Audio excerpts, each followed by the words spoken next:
Bismillahirrahmanirrahim. Assalamualaikum warahmatullahi wabarakatuh. Berjumpa lagi dalam video pembelajaran Bahasa Indonesia kelas 4 dengan Ibu Ei Sukarsi dari SD Karangyuda. Apa kabar anak-anak semuanya? Mudah-mudahan kalian sehat walafiat dan ada dalam lindungan Allah Subhanahu wa taala. Di sini Ibu akan mempelajari tentang mencermati tokoh-tokoh yang terdapat dalam teks fiksi. Coba di antara kalian, teks fiksi itu atau cerita fiksi itu apa? Betul. Teks fiksi atau cerita fiksi adalah sebuah karya sastra yang bersifat imajinatif, hayalan, dan bukan kejadian sebenarnya. Atau cerita fiksi diolah berdasarkan pandangan, tafsiran, dan penilaian pengarang mengenai peristiwa-peristiwa baik yang pernah terjadi secara nyata atau hayalan pengarang. Jadi kesimpulannya, teks fiksi itu hayalan. Ciri-ciri teks fiksi: 1. Merupakan cerita rekaan atau cerita nyata yang diolah oleh pengarang. 2. Bertujuan untuk menghibur dengan menceritakan sesuatu. 3. Disajikan dalam alur cerita. 4. Menggunakan bahasa yang komunikatif. 5. Menggunakan bahasa yang tidak baku. Maksudnya di sini tidak resmi, bahasa yang tidak resmi, ya. Cerita fiksi itu ada macam-macamnya. 1. Cerita rakyat. 2. Novel. Dan 3 adalah cerpen. Sekarang Ibu akan membahas tentang cerita rakyat. Cerita rakyat itu bermacam-macam. 1. Ada cerita jenaka. Cerita jenaka itu yaitu sebuah cerita yang mengundang tawa atau yang mengundang tawa pembaca, ya. Contohnya Pak Belalang, Si Kabayan, Lebay Malang, dan banyak lagi. 2. Mite, yaitu cerita yang berkaitan dengan hal gaib. Contohnya cerita Nyi Roro Kidul dari Laut Selatan dan Putri Tanjung Buih, dan banyak lagi. Mungkin kalian bisa mencari, bisa di majalah, bisa di YouTube atau dimanapun. 3. Cerita fabel, yaitu cerita tentang hewan atau binatang. Mungkin kalian waktu di TK, di SD juga sering, di kelas-kelasan ibu guru kalian sering menceritakan cerita-cerita yang pemerannya atau tokohnya yaitu binatang. Contohnya kancil dan buaya, musang dan anak ayam, lebah dan semut, kura-kura dan kelinci, dan banyak lagi yang lainnya.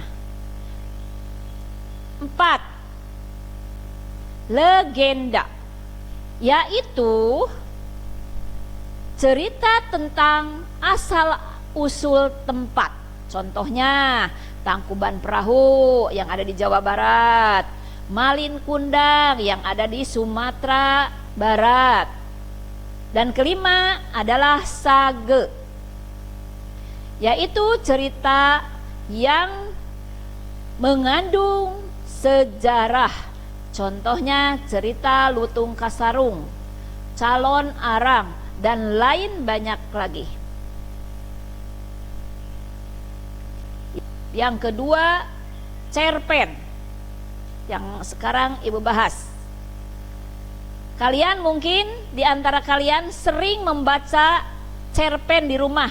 Yang terkenal, yang sering banyak sama anak-anak dibaca itu dari majalah Bobo yang kebanyakan, ya. Nah, cerpen adalah cerita fiksi yang memaparkan kisah atau cerita tentang kehidupan manusia melalui tulisan pendek. Cerpen biasanya dapat diselesaikan dibaca sekali duduk. Jadi biasanya cuma 3 halaman, 4 halaman gitu ya. Nah, yang ketiga adalah novel. Novel adalah cerita fiksi yang panjang dan mengandung rangkaian cerita kehidupan dengan menonjolkan watak setiap tokoh. Contohnya, kita semua anak negeri. Karya Fahri Aziza, Laskar Pelangi, Andrea Hirata, dan lain banyak lagi yang lainnya, novel-novel yang lebih bagus lagi ya. Itu mari kita mengenal tokoh dalam cerita. Satu, kedudukannya. Ada tokoh utama, ada tokoh pembantu. Mungkin kalian sering menonton di rumah ya, bisa membedakan antara tokoh utama dan tokoh pembantu. Nomor 2, perannya. Ada tokoh antagonis, ada tokoh protagonis, ada tokoh tritagonis. Coba di antara kalian, apa yang dimaksud dengan tokoh protagonis? Betul, tokoh yang memerankan tentang kebaikan atau yang baik-baik.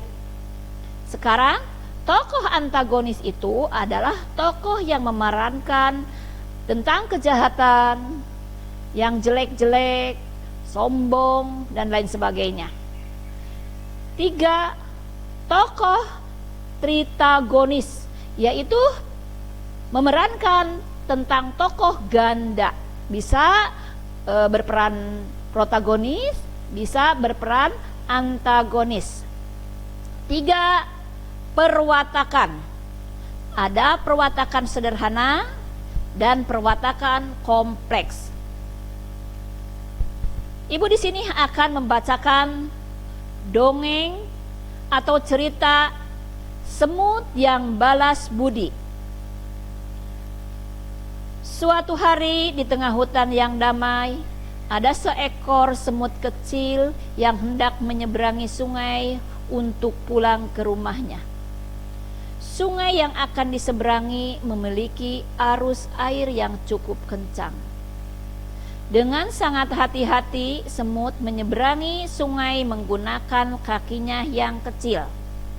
Tapi di tengah sungai, ia pun tergelincir dan terbawa arus sungai yang deras. Ia pun berteriak minta tolong sekuat tenaga. Seekor burung merpati yang kebetulan tengah terbang melintasi sungai terdengar teriakan si semut. Ia pun turun dan mengembalikan daun untuk menolong semut yang hampir tenggelam. Semut buru-buru naik ke atas daun sehingga ia pun tidak jadi tenggelam dan bisa menyeberang dengan selamat. Beberapa hari setelah itu, semut yang sedang mencari makanan melihat seorang pemburu tengah membidik sasarannya. Ternyata yang jadi sasarannya pemburu adalah burung merpati yang kemarin menolongnya. Ketika akan menembakkan senapannya, si semut pun menggigit kaki pemburu dengan kencang sehingga si pemburu kaget dan melepaskan tembakannya. Untungnya tembakannya meleset dan merpati pun kabur karena mendengar suara tembakan. Burung merpati mengenali si semut yang ditolongnya di sungai telah menyelamatkan dari pemburu. Ia pun turun dan berterima kasih pada semut. Keduanya pun menjadi sahabat yang baik dan saling tolong menolong. Sekarang ibu dan kalian dengarkan, cermati isi teks tadi yang sudah ibu bacakan. Coba siapa di antara kalian yang bisa menjawab apa judul cerita tadi? Betul, judul cerita tadi Semut yang Balas Budi. 2. Cerita tadi termasuk cerita fiksi jenis apa? Cerita tadi termasuk jenis cerita fabel karena menceritakan tentang hewan ya. 3. Siapakah tokoh dalam cerita tadi? Ya, tokoh pada cerita tadi adalah semut, burung merpati, dan pemburu. 4. Bagaimana watak tokoh pada cerita tadi? Wataknya adalah semut berwatak pemberani dan peduli. Burung merpati peduli dan penolong.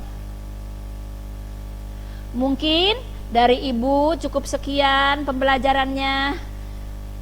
Terima kasih. Wassalamualaikum warahmatullahi wabarakatuh.